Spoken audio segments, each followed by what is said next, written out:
अस्सलाम वालेकुम नाज़रीन, मैं हूं नियाज़ अली शिगरी और आप देख रहे हैं मेरा यूट्यूब चैनल। नाज़रीन, आज हम पाकिस्तानी यूथ से, पाकिस्तानी अवाम से पूछने जा रहे हैं पाकिस्तान की सियासत में, करंट पॉलिटिकल सिचुएशन में आपको नजर आ रहा है कि मियां नवाज शरीफ साहब जो 3 बार इस मुल्क के वजीर आजम रह चुके हैं, पाकिस्तानी सियासत में एक हैवी वेट है, वो कल सुबह लाहौर पहुंच रहे हैं। तो और हम पाकिस्तानी अवाम से पूछ रहे हैं, उनका तजिया ले रहे हैं, वो इस पूरे सियासी सिचुएशन को किस एंगल से देखते हैं और पाकिस्तान में जो करंट जो इलेक्शन होने जा रहे हैं वो कब तक एक्सपेक्टेड है, और ओवरऑल क्या वो election free and fair election नजर आ रहे हैं उनको। इस हवाले से हम पाकिस्तानी यूथ से पूछने जा रहे हैं। अस्सलाम वालेकुम जी, वालेकुम सलाम। सर, आपका नाम क्या है? हसीब चौधरी। अच्छा, आपको पता है पाकिस्तान की जो करंट पॉलिटिकल सिचुएशन में कल सुबह नवाज शरीफ साहब की फ्लाइट है, तो आप इस बारे में क्या कहेंगे पाकिस्तान की सियासत पर? नवाज शरीफ साहब 4.5 साल बाद जो है ना पाकिस्तान वापस आ रहे हैं, तो इस बारे में आपके क्या तासुरात है? पाकिस्तान की सियासत क्या रुख इख्तियार कर लेगी और इसके क्या असरात होंगे आगे? आप इलेक्शन बहुत जल्द नजदीक इलेक्शन नजर आ रहे हैं आपको,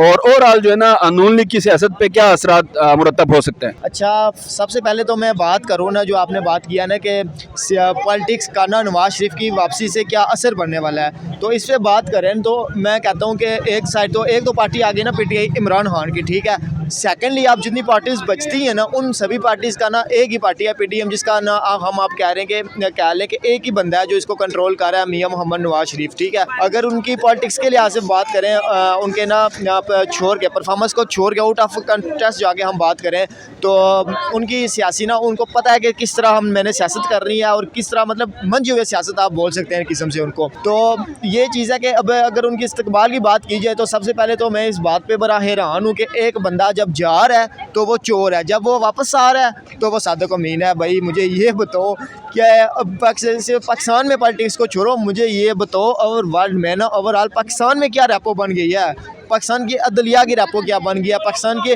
अदारों की रेपो क्या बन गई है। जब वो एक बंदे को भेज रहे हैं तो वो चोर है, वो करप्ट है, वो उस पर इल्ज़ाम है, वो प्रॉपर प्रूफ हुआ है, और जब वो वापस आ रहा है बगैर कुछ किए, बगैर उसके इल्ज़ामात वो ख़त्म हुए वापस आ रहा है, तो वो जब आ रहा है तो वो सादिक अमीन है।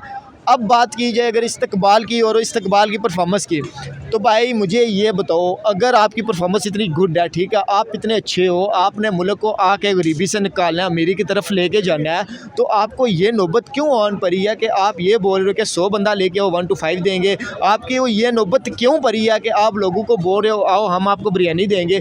भाई क्यों?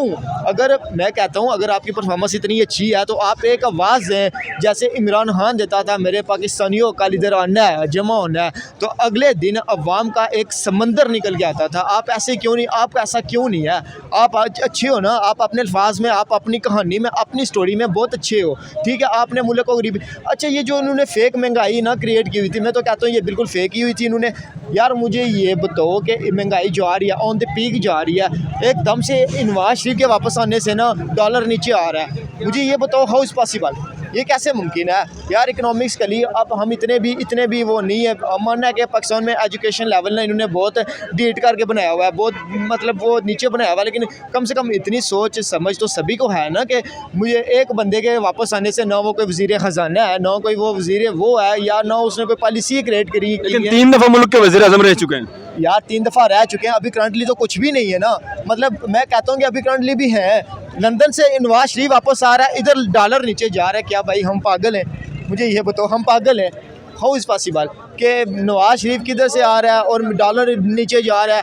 अभी वो गाड़ियों के हैं वो नीचे आ रही हैं, प्राइसेस नीचे आ रही हैं, महंगाई कम की जा रही है। यार मैं सिंपल ये चीज़ कहना चाह रहा हूँ कि आप ना अवाम को इतना वो नहीं समझो। अब आप हर एक बंदा इवन जो था ना, हर एक बंदा एक्सपोज हो गया। अवाम को पता चल गया कि कौन मुल्क का, किसने मुल्क का भला सोचना है और किसने मुल्क का बुरा सोचना है। आज आप 1 to 5 की ऑफ़र करके ना 100 बंदों का, एक बंदे को जो बोल रहे हो कि 100 बंदा लेगा 1 to 5 देंगे, आज 1 to 5 की ऑफ़र करके आप आम का समंदर बना सकते हो। भाई मेरे कल इलेक्शन करवाओगे, इलेक्शन में लोग अपना रहे अमल देंगे, और अगर इलेक्शन साफ शफाफ इलेक्शन हुए तो मुझे तो किस दूर दूर तक ये नज़र नहीं आ रहा कि PDM को इतने वोट भरेंगे। मुझे तो उधर भी एक ही बंदा नज़र आ रहा है, वो जिसका नाम है इमरान खान।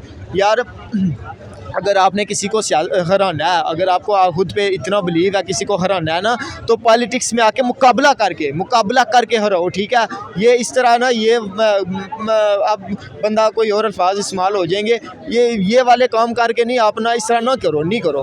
अगर पाकिस्तान की पॉलिटिकल हिस्ट्री थोड़ा सा अगर आप पीछे पढ़ ले तो 1986 में बेनज़ीर भुट्टो भी लॉन्च कर गई थी लाहौर में, तो जिस तरह मोमेंटम देखने को मिला अवाम का जम में गफीर, और इसी से 1988 के इलेक्शन में स्वीप कर गई पीपल्स पार्टी। क्या आपको ये उसी तरह का मंजर दिखाई देता है? कल नवाज शरीफ साहब आ रहे हैं, क्या एक नई रूह मिलेगी PMLN को? क्या वही मोमेंटम से लोग इस्तेमाल करेंगे जोश खरोश से? आप मुस्तकबिल में इलेक्शन को किस नज़र से देखते हैं? कब इलेक्शन होंगे? और क्या आप समझते हैं इस सिनारियो में, जबकि इमरान खान जेल में है और भी जो ना क्रैक डाउन है PTI पर, इस सिचुएशन में आप समझते हैं कि फेयर इलेक्शन की तरफ हम जा रहे हैं? अच्छा, जो बात है ना इलेक्शन की, मतलब कि इमरान खान की, तो अभी ना 24 घंटे 24 मिनट्स ना एगो एक उनकी तरफ से ट्वीट आया कि उन्होंने बोला है कि नवाज शरीफ के वापस आने से ना उनको डबल एज मिल रहा है, अवाम को पता चल रहा है, ये मज़ीद खुल के सामने आ रहे हैं सभी।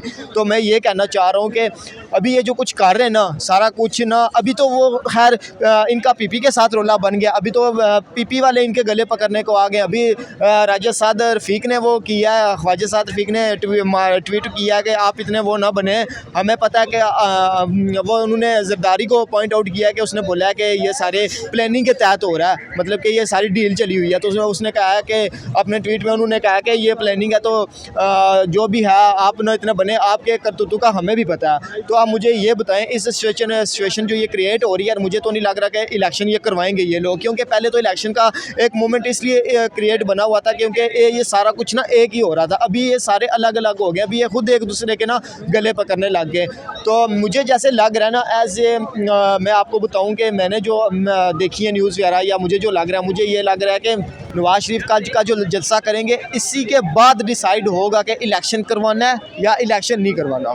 डिपेंड ऑन जो कल सिचुएशन क्रिएट होगी, उसी के ऊपर डिपेंड है कि इलेक्शन आगे इन्होंने करवाना है या नहीं करवाना। बहरहाल मुझे ये नहीं लग रहा कि इमरान खान के होते हुए ये इलेक्शन करवाएं। जब तक इमरान खान को उम्र क्या दिया, वो आगे उन्होंने पेशकश ये कर दी, या तो इस तरह का कोई सिनेरियो क्रिएट हो जाता है तो फिर ये करवा दें, अलग बात है। अदरवाइज़ वो इस इमरान खान को जब तक कोई फाइनली कोई रुख ना मिले, तब तक ये कोई इलेक्शन नहीं करवाएंगे, ये बात। अस्सलाम वालेकुम। वालेकुम अस्सलाम। सर आपका नाम क्या है? कासिम मुनीर। सर आप पाकिस्तान की जो करंट पॉलिटिकल सिनेरियो से अभी वाकिफ़ है। कल सुबह नवाज शरीफ साहब 4 साल तकरीबन 4-4.5 साल जलावतनी जो ना काट के वतन वापस आ रहे हैं, क्या कहेंगे इस बारे में कि पाकिस्तान की सियासत में क्या चेंजिंग आने वाला है, और फ्यूचर में जो इलेक्शन होने जा रहा है पाकिस्तान में वो, और गुड गवर्नेंस के हवाले से, फेयर इलेक्शन के हवाले से आप क्या कहेंगे? आपको लगता है कि पाकिस्तान में अभी जो इलेक्शन होने जा रहे हैं वो फेयर होगा? नवाज शरीफ कल तशरीफ ला रहे हैं, वतन वापस आ रहे हैं 4-4.5 साल बाद, क्या कहेंगे? बड़ा को मार के आ रहा, बड़ा नेकी का काम करके आ रहा है, भागा हुआ था भाई, हमारा चोर वापस आ रहा है। आपका चोर गया हुआ था, कोई इतना को मार का नहीं मारा, आपके यहाँ से भाग के पठान से डर के उसको जेल में पकड़वाया, फिर आ रहा है। लाख दिलानत ऐसे आए भी जी, हम आपको होंडा दे देंगे, आप जनरल की टिकट मिलेगी।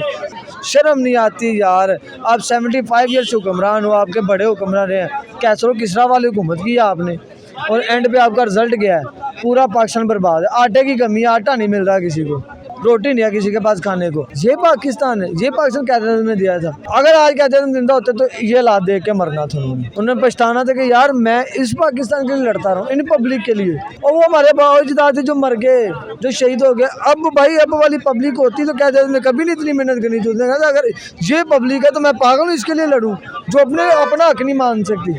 क्या ये पब्लिक अपना हक मांग सकती है? क्या ये पब्लिक अपना हक मांग सकती है? मुझे बताएं। मतलब बाशूर हो, बिल्कुल मांग सकती है। कौन है बाशूर इसमें से? एजुकेटेड है तो बाशूर होना चाहिए। एजुकेटेड एजुकेशन सारा सिस्टम तो आपने NGO को दे दिया है। टीचरों को आप जलील कर रहे हो, थप्पड़ मार रहे हो। मारे नहीं पुलिस ने जाके टीचरों को, थाने में जाके मारा नहीं है। NGO स्कूल में दूसरे टीचर बेचारे तनख्वाहों के लिए रो रहे हैं। बच्चे जब मर्जी, आपकी जमीयत बनी हुई है जो आपको बड़ा कंट्रोल रखेगी जी स्टूडेंट है, वो जमीयत टीचरों को मारती है, चपेटे मारती है। टीचरों की जरूरत नहीं है बच्चों से होमवर्क मांग ले। ये आपका माशरा एजुकेटेड है। आप पाकिस्तान की पॉलिटिकल हिस्ट्री थोड़ा सा पढ़े तो 1986 में हमें नजर आता है इससे बिल्कुल इसी सिचुएशन की तरह बेनजीर साहिबा भी तशरीफ लाई थी लाहौर, तो उसके बाद 1988 का इलेक्शन हुआ, बिल्कुल पीपल्स पार्टी में एक जान आ गई और उसने क्लीन स्वीप किया 1988 इलेक्शन में। आपको क्या वो वाला सिनारियो नजर आ रहा है यहाँ पे पीएमएलएन जो है ना स्वीप कर जाएगी, उनमें जान आएगी, मतलब पीएमएलएन की पार्टी में आपको नजर आ रहा है? थोड़ी सी बात सुन, यही 1987 में इंडिया ने कर्जा लिया था IMF से, उसके बाद अभी तक कर्जा नहीं उन्होंने लिया हुआ। हिस्ट्री पे आए ना, फिर रियलिटी पे आए, उसके बाद उन्होंने कर्जा नहीं लिया और आप हर माह लेना आपका मुल्क नहीं चलता।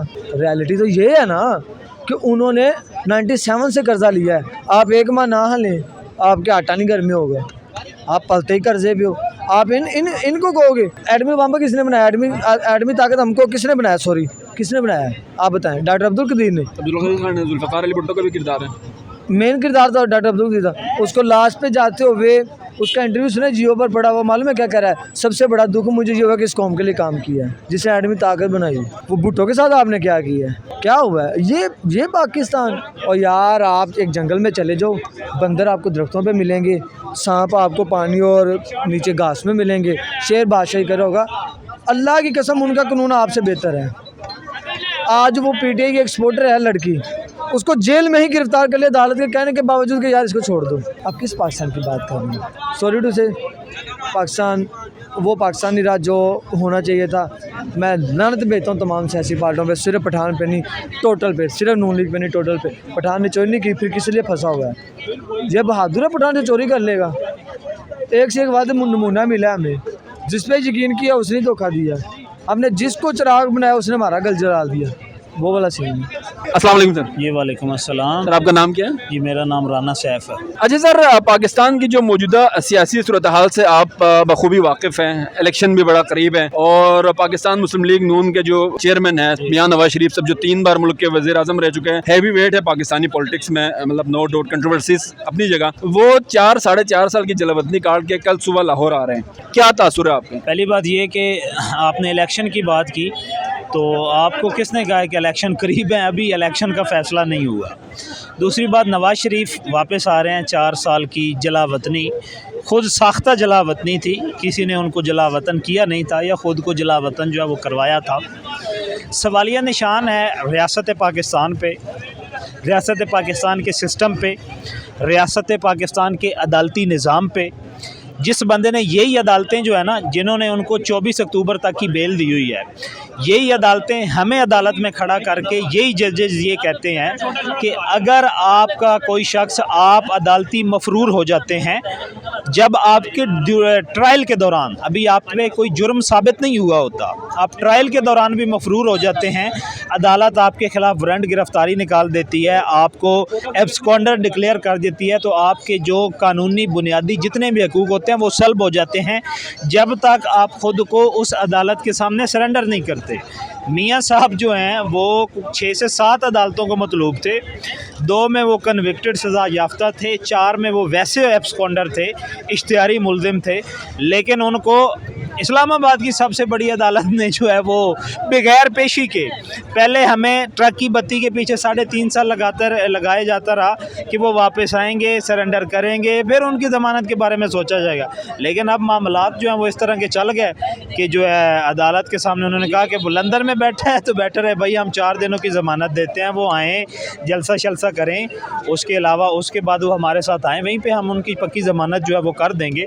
तो ये एक 22 करोड़ आवाम का प्ले ग्राउंड है जिसमें कोई 3-4 खिलाड़ी हैं जो कि इस 22 करोड़ आवाम के साथ जो है वो खेल रहे हैं। ये वो खुद ही बॉलर हैं, वो खुद ही बैट्समैन हैं, वो खुद ही अंपायर हैं, और ये आवाम जो है ये खेल है, और इसके साथ ये पिछले 78 साल से खेल जो है 77 साल से वो खेला जा रहा है। वो खुद ही खिलाड़ी, वो खुद ही मतलब प्लेयर, वो खुद ही सब कुछ, उससे वो से आपका क्या मतलब? मैं किसके नाम लिखूं जो अलम गुज़र रहे हैं, मेरे शहर जल रहे हैं, मेरे लोग मर रहे हैं। कभी रहमतें थी नाजिल इसी खित्ता-ए ज़मीं पर, यही खित्ता-ए ज़मीं है जहां आग उतर रही है। हालात ये हैं कि आपका जो सिस्टम है, सिस्टम से मुराद आपकी वज़ारत उज़्मा की जो चेयर है ना, इसको दुनिया में कहा जाता है कि ये एक म्यूज़िकल चेयर है जहाँ पे पपेट लाए जाते हैं, बिठाए जाते हैं, जब दिल करता है उनको निकाल दिया जाता है। 2018 में इलेक्शन कैंपेन के दौरान पाकिस्तान की सबसे मकबूल सियासी जमात के रहनुमा को ये मालूम नहीं था कि 2024 का इलेक्शन जो होगा, 24 के जिस महीने में भी होगा, कि मैं जेल में हूँगा और नवाज़ शरीफ जो है, जो उस वक्त जेल में है, वो दोबारा बाहर आएगा और वो इलेक्शन कैंपेन करेगा। सर, आपका अदालती निज़ाम को देख लें, किसी भी रियासत में आइन कानून की बालादस्ती का ज़िम्मेदार उसकी सुप्रीम कोर्ट्स होती हैं, हायर कोर्ट्स होती हैं, जिनमें हाई कोर्ट्स भी आ जाते हैं, सुप्रीम कोर्ट भी।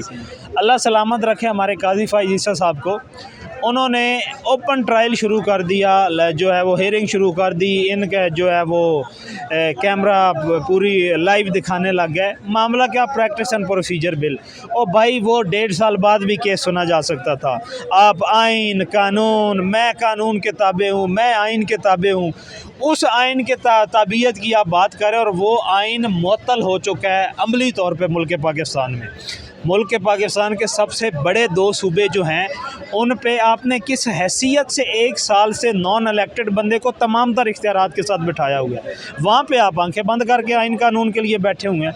इलेक्शन की डेट आपके जो सक्सेसी थे, जो चले गए हैं, उन्होंने इलेक्शन की डेट दी, उस पर अमल दरामद नहीं हो। आप बज़ाहिर बड़े दबंग चीफ जस्टिस हैं, बड़े जस्टिस हैं, आपने उसके ऊपर अभी तक आपने कोई कार्रवाई नहीं की। अब आपने हेयरिंग के लिए जो उसको सुमार के लिए मुकर्रर किया है, उसमें भी बज़ाहिर मुझे नहीं लगता कि आप आर्टिकल 6 की कार्रवाई है भाईजान आपके मुल्क में, कि एक बंदा वो इफ्तिताह कर रहा है, वो डेवलपमेंट फ़ंड दे रहा है, वो भर्तियाँ करी जा रहा है, और वो अभी टीचर्स को वो जो प्राइवेटाइज कर रहे हैं, कि इस बंदे से बंदा ये पूछे कि इसकी हैसियत क्या है, ये जो सीएम बैठा हुआ है इसकी हैसियत क्या है, कि ये तो 3 महीने के बाद ये तो ज़ीरो था, लेकिन हमारा सिस्टम उसको कबूल करके बैठा हुआ है। बस एक सियासी जमात को, उसके कारकुनान को क्रश करने के लिए ना इन्होंने आइन को जो है मलूज़ खातिर रखा है, ना कानून को रखा है। पूरे के पूरे निज़ाम को, पूरी रियासती इदारों के ख़िलाफ़ जितनी नफ़रत आवाम के दरमियान में पैदा हो गई है ना, इसको सदियां लगेंगी इस माइंडसेट को चेंज करने। और वो कहते हैं कि इस तमाम तर सूरत हाल का, ये महंगाई, ये बेरोज़गारी, लाकानूनीत, घरों में घुस जाना, घर तोड़ देने, बच्चियों को अगवा कर लेना, बच्चों को अगवा कर लेना, इसकी ज़िम्मेदार ये रियासती इदारे हैं जो कि करवा रहे हैं, और ये बच्चों के जहनों पे एक लंबी छाप जो है वो छोड़ के जाएगा। इस निज़ाम और मुल्क पाकिस्तान के बज़ाहिर नहीं लगता कि ये ठीक होगा। इस मुल्क को भाईजान ठीक होने के लिए ना सॉफ्ट इनकलाब नहीं, हसन निसार साहब जो हैं और ये मकबूल जान साहब जो हैं, वो कहते हैं कि इसे एक नरम इनकलाब की ज़रूरत थी। इस मुल्क को एक सख्त इनकलाब और खूनी इनकलाब की ज़रूरत है, तब ये सिस्टम जब ख़त्म होगा। नहीं तो या सिंपली लिख के दे दे 2-4 ख़ानदानों को, जो मेन ख़ानदान है, कि इन्होंने ही लीड करनी है, या एक दफ़ा इलेक्शन करवाएं को 15 साल के लिए, कि 15 साल उनको हुकूमत जो है वो दी जाए। बस हम भेड़ बकरियाँ हैं, चलते जा रहे हैं, इनका निज़ाम जो है वो चल रहा है।